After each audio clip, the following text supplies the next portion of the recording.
Let's cross live to Chriselda Lewis. She's at the High Court in Pretoria. Very good morning to you, Chriselda. Now, Judge Masipa was quite direct, very decisive, didn't spend a lot of time on a lengthy intro, but cut straight to the chase. Was that expected?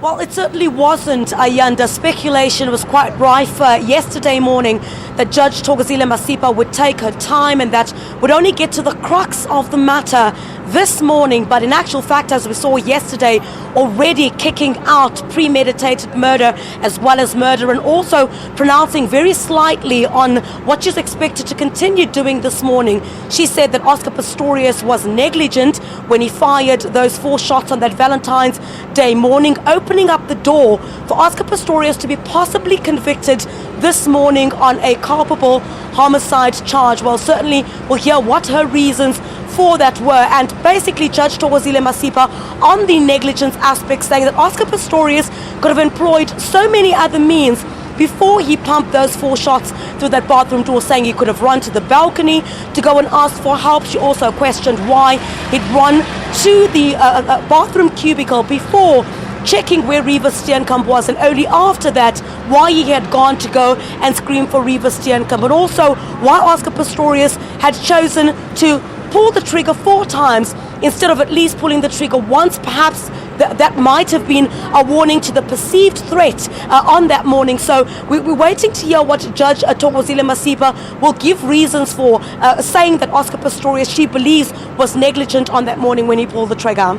The judge also went through the testimony of the witnesses, saying many of them contradicted themselves, especially with regard to the timelines. But more importantly, the most important witness, I think, was Oscar Pistorius.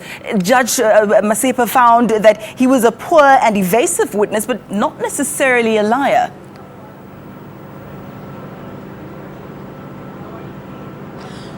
Well, Ayanda, certainly, there was quite harsh criticism of Oscar Pistorius when he took the stand. Judge Masipa saying that he was evasive, saying that, he didn't answer the questions the way that he was supposed to answer those questions, that he was very poor on the stand. But she says, however, that does not mean that Oscar Pistorius should be found guilty of murder, and that the state essentially failed to prove reasonable doubt that there'd been a fight at the home of Oscar Pistorius on that morning when he shot his girlfriend. And basically what she's saying is that even though that may be the case, Oscar Pistorius at this point has only been negligent, and we really saw things starting to unravel when she dismissed the testimonies of so many of those neighbors who she, according to Judge Masipa, says misinterpreted the sounds of the cricket bat when those were heard and when the sounds of the gunshots were heard. And she was also scathing, if I must add, for the media coverage of this, saying that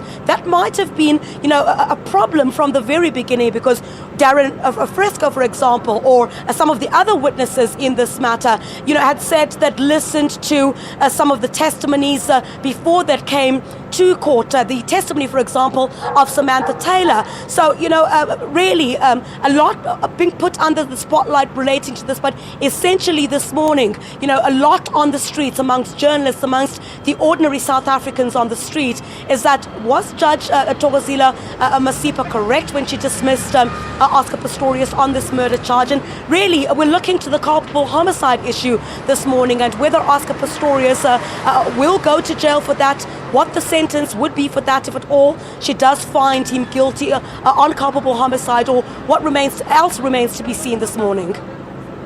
To cross live to you. We'll catch up with you in about 5-10 minutes or so for more on that developing story.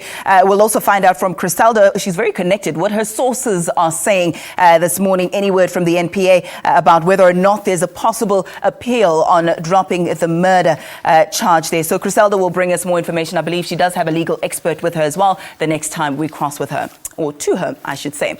Well, let's take a look.